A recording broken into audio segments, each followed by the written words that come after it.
For the past 30 years, the tri-state area of Kentucky, Ohio, and Indiana has opened its doors on Independence Day. This is a land where farmers take great pride in what they grow. Be it a huge plantation or a small garden, this quite simply is the heartland of America. Crossing the Ohio River over the Madison-Milton Bridge, you come upon Madison, Indiana, where Independence Day means several things, among them a 4th of July parade down Main Street and hydroplane racing. You see, this is the only city in America that has its own hydro.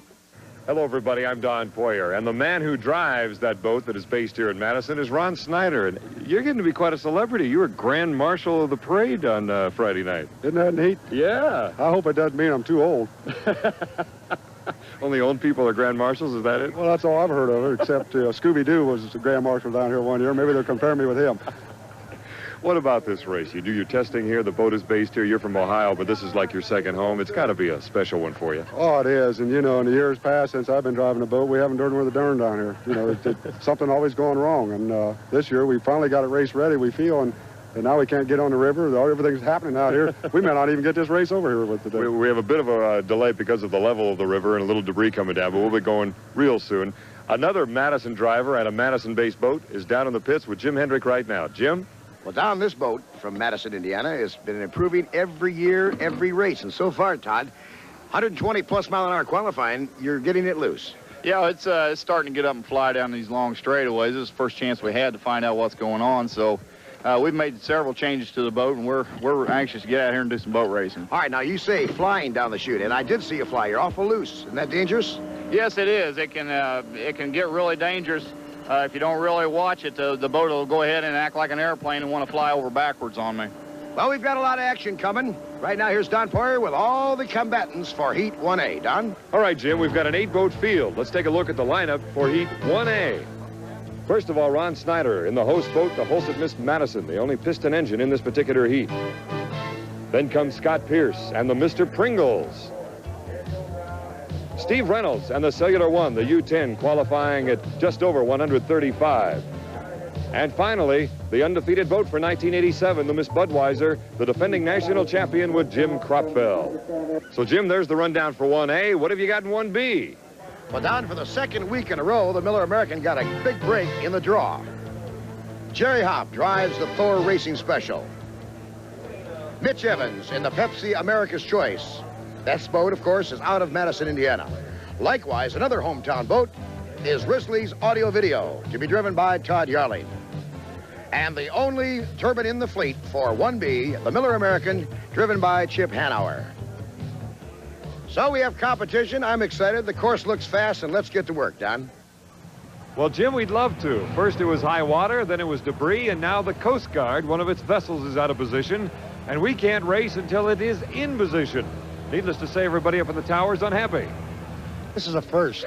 The Coast Guard wouldn't let us run because one of the auxiliary boats drifted about a half a mile off the race course. And he wants to get back to get a good seat to see the race. And that's it. That's the truth. Now, he just got back. We will start Heat 1A at 2 o'clock. That's a 2-hour delay because he wants to watch 90,000 people. He wants to watch the race. Can we go racing now? We're going at 2 o'clock, Don. Okay. And those 90,000 fans have already been through the tuna fish sandwiches, into the chicken and the chips and the soft drinks. We better go racing real soon.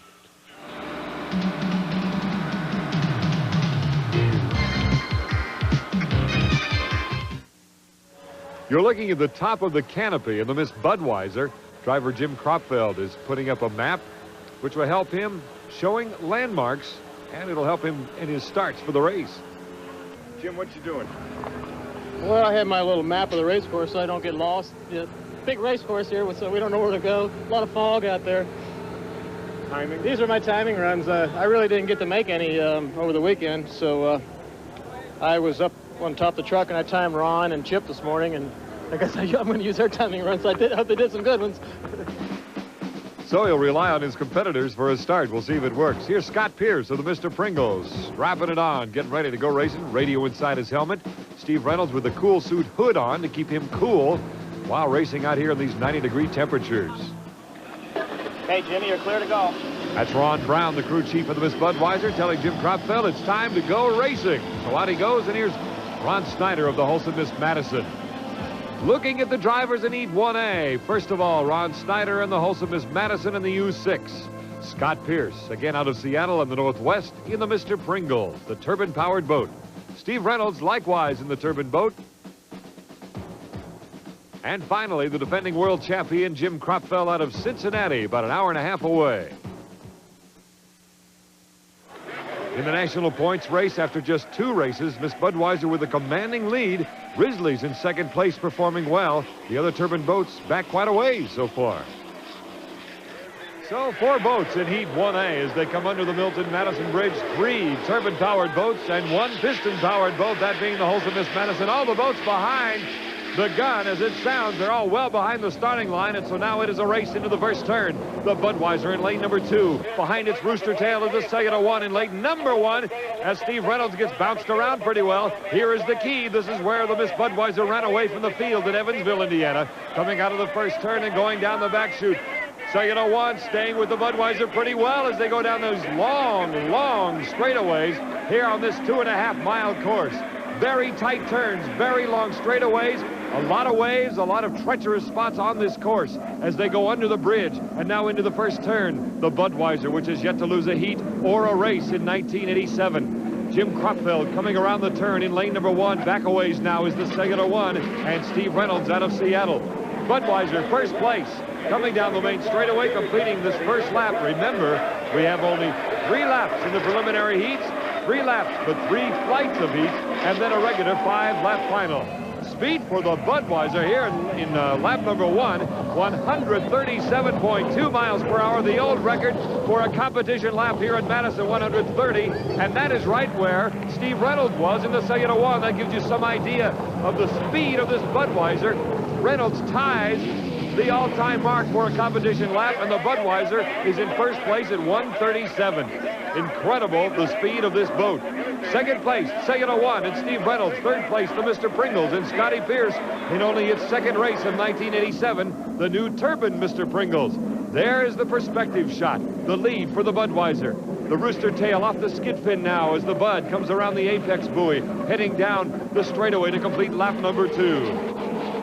The Cellular 1 now better than a rooster tail back as you see the Mr. Pringles going down the back chute under the Milton-Madison Bridge, a traditional sight here in unlimited hydroplane racing. Over 30 years of racing here in this Indiana city.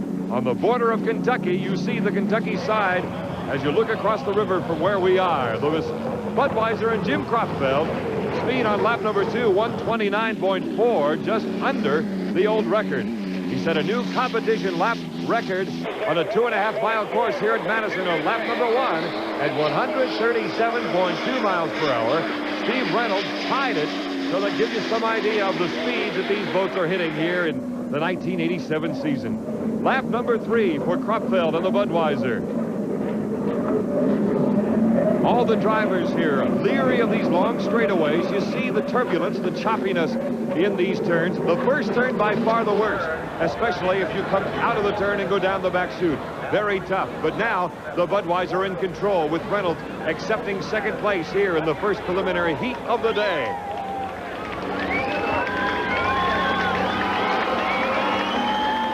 Jim Kropfel out of Cincinnati, winner of Heat 1A in the Miss Budweiser. Second place goes to Cellular 1. 300 points to Steve Reynolds. Third place goes to Scotty Pierce, also out of Seattle in the Mr. Pringles.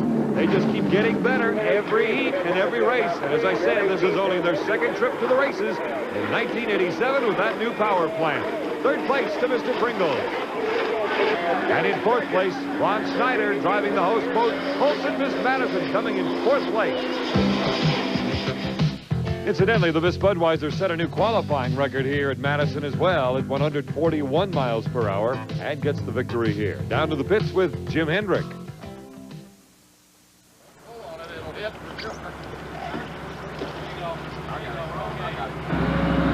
Little traffic jam getting back in. I can see that the delay has not hurt your competitive edge. Well, you know, Steve and I had a good start, and I think Ron was in there somewhere. I'm not sure, but going into the first turn, it was pretty tight, and I had just enough on Steve to stay ahead of him, and luckily we pulled away on the first and second lap. Good start out there, Steven. Well, I'm still getting used to it. The water's kind of lumpy. Boy, that Budweiser really accelerates hard. It was interesting as we could hear the Budweiser crew saying, accelerate, accelerate, right coming out of that first turn on the lap 1. Yeah. I think that we stayed fairly close to him. Yeah. He had a little about 5 miles an hour on me going through the corner. Then I felt like kind of a hole on the inside. Yeah. But I think once we straightened out and accelerated, we're fairly even, which Good. Mr. Lucero's happy. And you see grins there. I see the teeth. Okay, we'll see you later. All right, buddy. Thanks. Along for the ride, or here for the race at least, his daughter Krista. Reynolds enjoying the race. Back in a minute.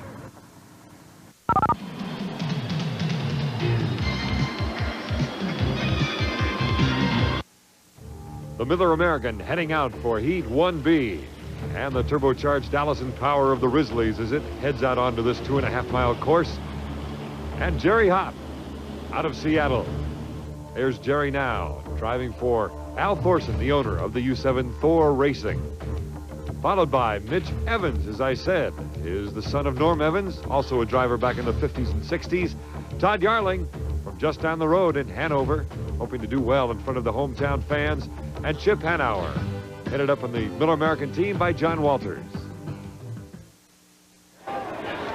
4 more boats now here in Heat 1B, and with all due respect to the rest of the field, the Miller American getting a great break, the only turbine here in 1B. So Chip Hanauer and the Miller American, all of them safely behind the starting line of the gun, and here we go. There's Mitch Evans in the Pepsi America's Choice. They call it the Miss Pepsi. It's the old Miss Tempest based out of Seattle. The Miller American already all alone going into the first turn, so this should be indeed a cakewalk for the Miller American.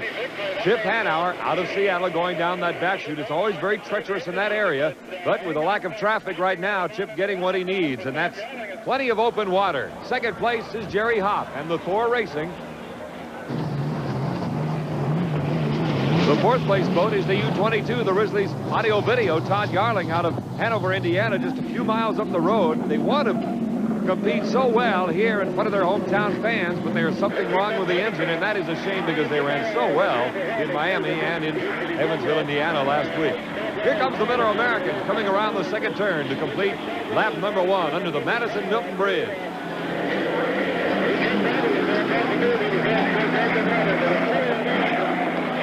His speed's considerably slower than that of the Sailor 1 of the Budweiser, but again, he is not being pushed. 123.7 miles per hour on lap number 1 for Chip Hanauer and the Miller American, which is getting better and better every race as well.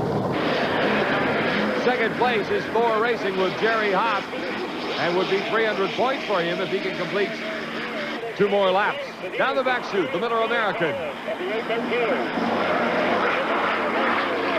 Chip, who spent the wintertime making several appearances for the Miller Brewing Company, went scuba diving in the Caribbean, also went snow skiing up in Whistler in British Columbia. That's his favorite spot. Look at some of the traffic now as he gets into some of the wakes cutting behind the Rizzlies, which is having a tough time right now. Looks like a fuel problem possibly. Coming down, though, completing lap number 2, the Miller American and Chip Hanauer at a speed of just under 120 miles per hour. Thor Racing, that is an Allison engine, supercharged Allison that Hopp is working on, trying to improve each week. The Miller American, the boat designed, of course, by Jim Lucero. Here's Todd Yarling in that starting boat. You can hear the engine surging. It does sound like a fuel problem of some sort, which is a crying shame because, as I said, they got a second place in Miami. There's some of the crew. Ivania, which is Todd's sister, and an extremely good crewman, by the way. And they are not happy with what they see, of course. Miller American on lap number 3 on this 3-lap preliminary heat. Jerry Hopp likewise. Not sounding all that healthy either. But like I said, it's the luck of the draw. Miller American got this same break down in Evansville in their first heat when it was the only turbine in Heat 1B. Likewise this week, chance to pick up 400 points and save wear and tear on the turbine. The Miller American in first place. Mitch Evans in third place in the Miss Pepsi out of Lake Chelan. Runs a marina down there in central Washington on Lake Chelan. Todd Yarling really laboring now with the Rizzly audio video, trying to somehow complete this heat and pick up the points.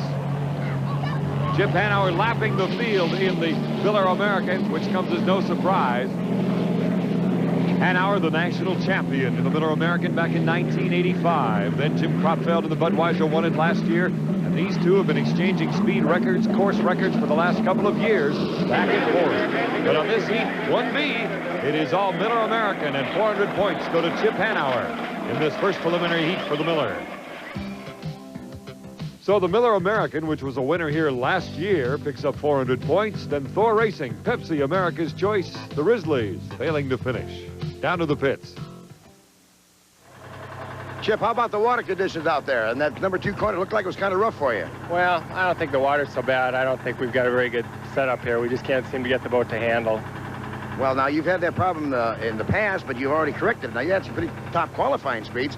What happens when you go into competition? Well, that's just the point. You know, it's one thing to qualify, and we knew when we did a fast qualifying lap yesterday that I really couldn't do that in a race. I was really hanging it out, so I don't know. We know what we need to do to the boat. We just don't have time, and we'll make those changes before Detroit. Just have to kind of limp through today, I guess. And everyone knows the water doesn't get any better on the Detroit River. We'll return to Madison after this.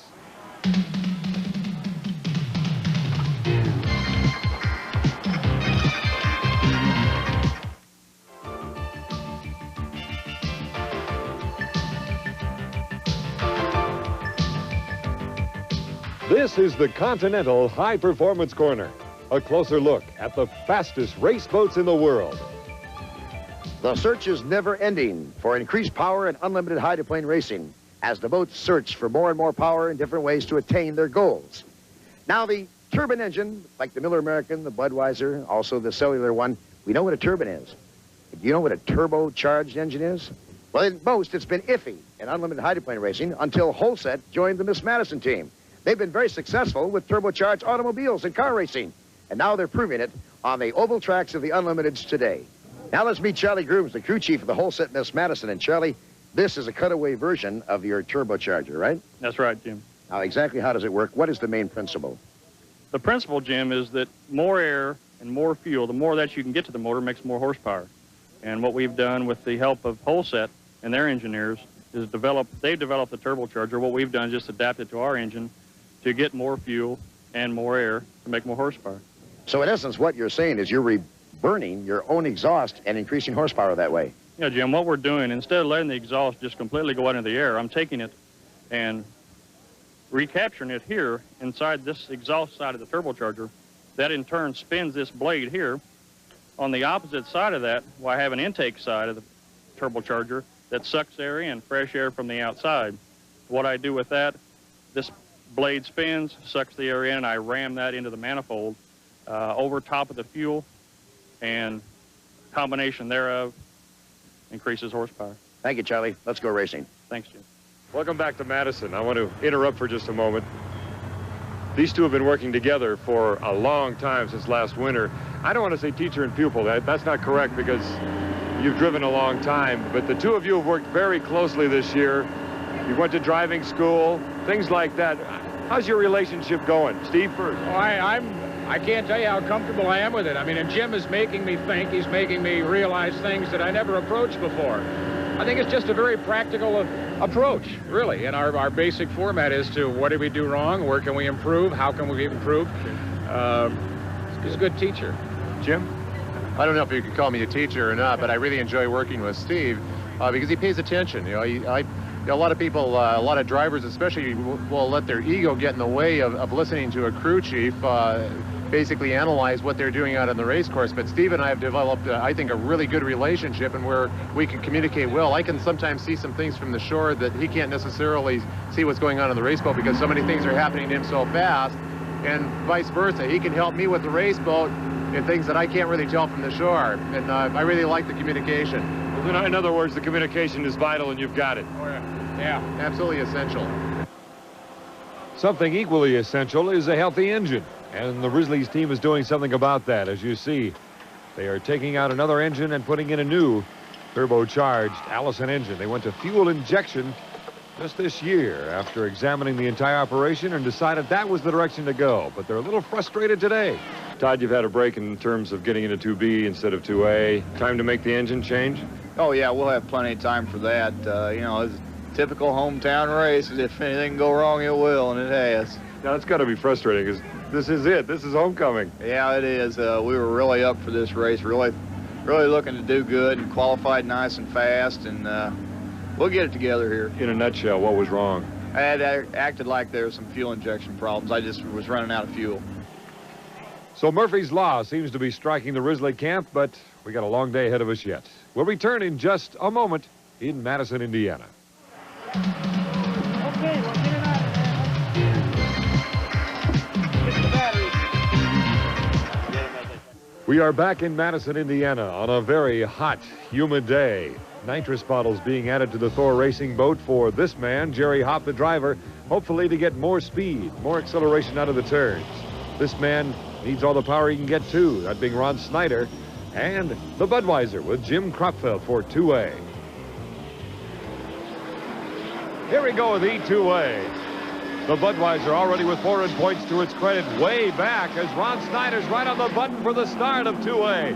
Ron Snyder, what can you say? The man is known for just that, getting ahead of the field, right at the gun. The Budweiser may be holding back a little bit. We'll see. He's on the outside hip of the Holson Miss Madison. Two Ohio drivers. We've seen this countless times over the past 3 or 4 years. Kropfeld on the outside against Snyder on the inside. Holson Miss Madison in lane 1 and the Budweiser in lane 2. Snyder, who was the grand marshal for the parade here at Madison on Friday night. Oh, the boat getting way out of attitude right now in lane number 1, trying to stay with the Budweiser. Snyder with the angle now as they go into this very, very tight turn. Snyder hoping to go wide. He's got about a 7,000-pound boat going against a much, much lighter turbine-powered Miss Budweiser. As you see, Kropfeld able to keep the boat speed and go fast around the corner. And now it's a race of acceleration, really. And let's see if that turbocharged Allison can come up next to the Budweiser. Sure enough, here comes Snyder coming down the main chute, completing lap number 1. Budweiser slightly ahead of the Holson Miss Madison.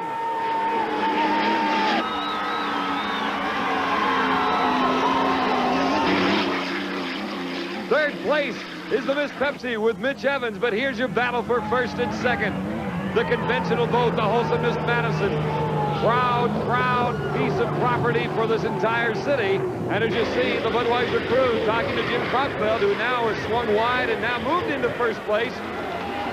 The Budweiser with a turbine power in lane number 2, now edging away. Well, wait a minute, here comes Snyder again in lane number 1. In that turbocharged Allison, a Holson Miss Madison. We'll take a closer look, by the way, at the turbos later on today.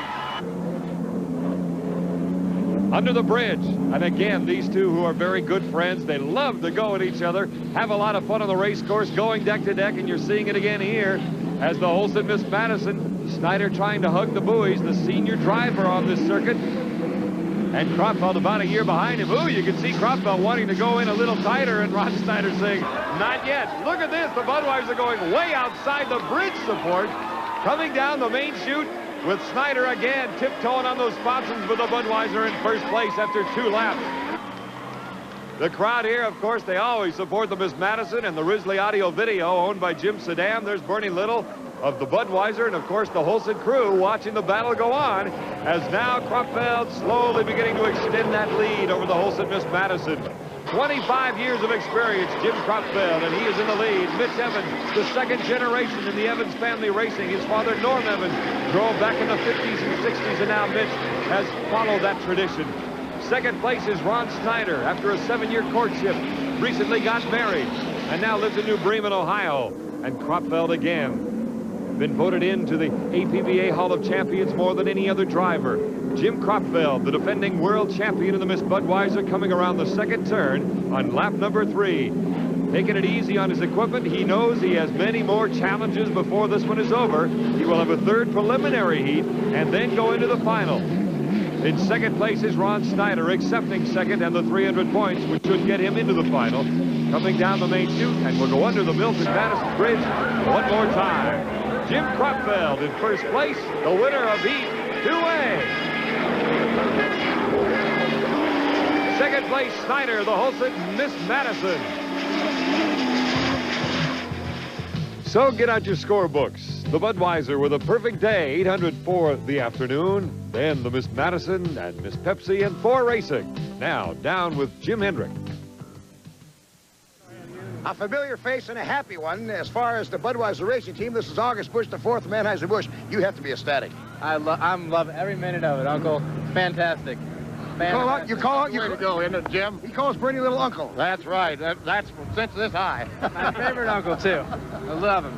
A happy Budweiser team, Bernie little August Bush IV. Don?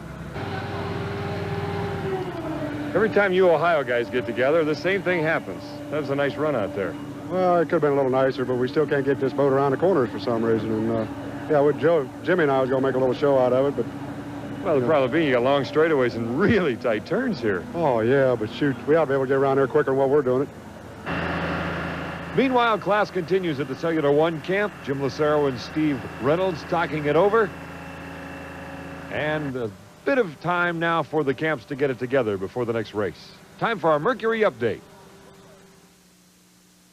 Welcome back to Madison and the Indiana Governor's Cup. This, if you didn't know, if you're a hydroplane fan, you may know it, but this is Muncie Racing Industries' 100th race. Fran Muncie, I would imagine you felt a little different when you got up this morning for this race. Yes, it would be wonderful to win this. This is a great milestone. Also, if we could win this race, it would be our 50th win. So just lots of round numbers today, but so we're going to try real hard. 49 and 99. Of course, your late husband, Bill Muncie, was a hero in this city as well. Yes, I think he won this race more than anyone else. But, of course, he raced here more than anyone else. Okay. And I know right now the working relationship you have with Chip is one of the best you've ever dealt with. It is.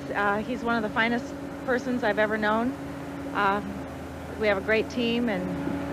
You'll do all right. Yes, we're very hopeful Okay. for this weekend. Well, I hope you're here for another 100. Thank you. The Miller American is in Heat 2B. Out it goes with Chip Henauer from Seattle, Washington as the driver, and as we've said, defending national champion from back in 1985. The Cellular One will also be meeting fellow Turbine, the Miller American, here in 2B.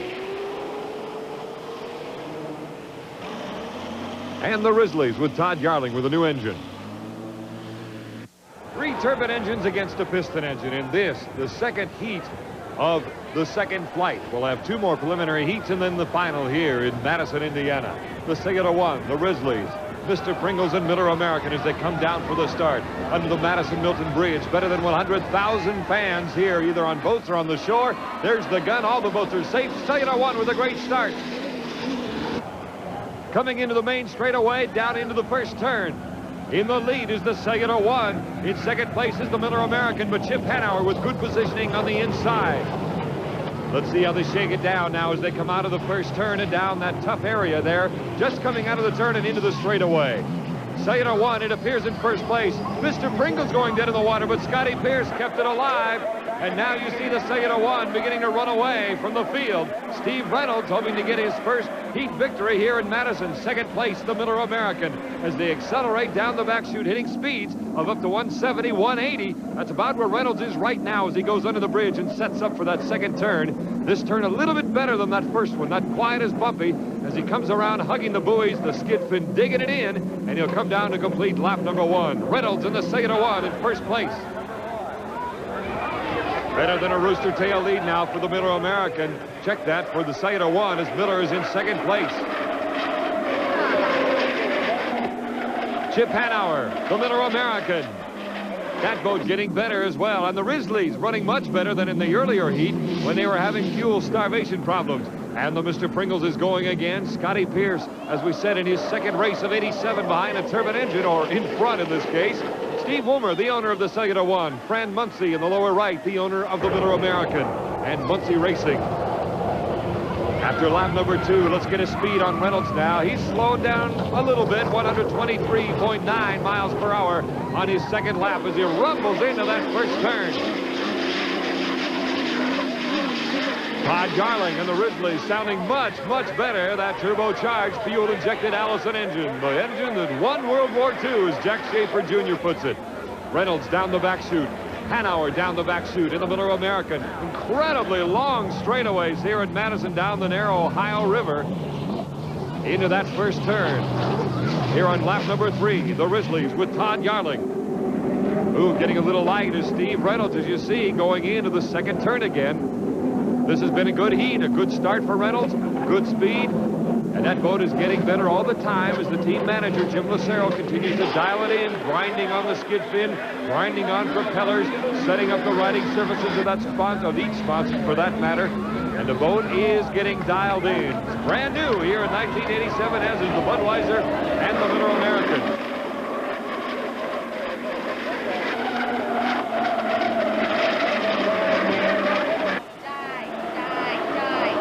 Fran Muncie getting a better view of the race as she comes up on the actual trailer that houses the boat. As the Miller American and the Sailor One go into the second turn, checking out the first turn. Boy, that's where it gets turbulent. Look at the boats kick around. Oh, look what happened. The Miller American is not turning. I gotta believe that Chip Hanauer lost his skid fin. He has gone way downriver on his third lap. And now the Sailor One all alone down the back chute, but Hanauer appears to be all right. Strobe light is flashing, meaning that he is fine, but obviously he lost either a rudder or a skid fin. Gotta be a skid fin, because he just quit turning. But here comes the Sailor One now. Reynolds coming down to complete lap number 3 as the winner of Heat 2B. And in second place, Todd Garlick, moving up into second to get 300 valuable points in the Risley. Heartbreak for the Miller American, performing well, then losing a skid fin and not getting any points. Let's go down to the pits. You seem like perhaps you're getting a little more confidence in your boat. It's a combination, Jim, of Steve getting used to the boat and Jim just doing his magic. You know, it's a little touch here and a little touch there. Every time we go out, it's getting a little faster. When did you notice that Miller was not in competition? We think perhaps he might have lost a skid fin because he went right out of the race course on the other end. I think it was maybe on lap 2. When halfway down the back straightaway, Danny told me on the radio, you got 15 on him. Going into the upper turn, he says you got 30. We just cooled it from that point on. Scotty, what happened there in the first turn? Did you get a little crowded? Well, it was plenty crowded. I had the inside, you know, originally on the start, and I think that they thought, you know, because we haven't run all that well up to now, that they were just going to leave us, but they didn't leave us. I stayed right with them all the way to the corner, and I don't think that Chip was aware of it, and he pushed me all the way into the inside of the racetrack, and I was inside the buoy when I got to the turn, and I had to veer hard right, then turn hard left, and I fell into the monster hole. But boat's okay? Yeah, oh yeah, everything's fine. I don't think Chip did it intentionally. I just think that he didn't know that I could run with them, because quite frankly, I didn't know I could till then either. So. Okay. As we suspected, the skid fin is gone. The bracket is all that remains on the Miller American. John Walters, the crew chief, checking out for damage. You could hear him say it's okay, meaning the structure inside is still there and is solid, so they can put new brackets on and put on a new skid fin. No easy task. They have less than 10 minutes before Heat 3A. They are in Heat 3A, the skid fin ready to go, but they must get the old bracket off first. We'll be back in a moment.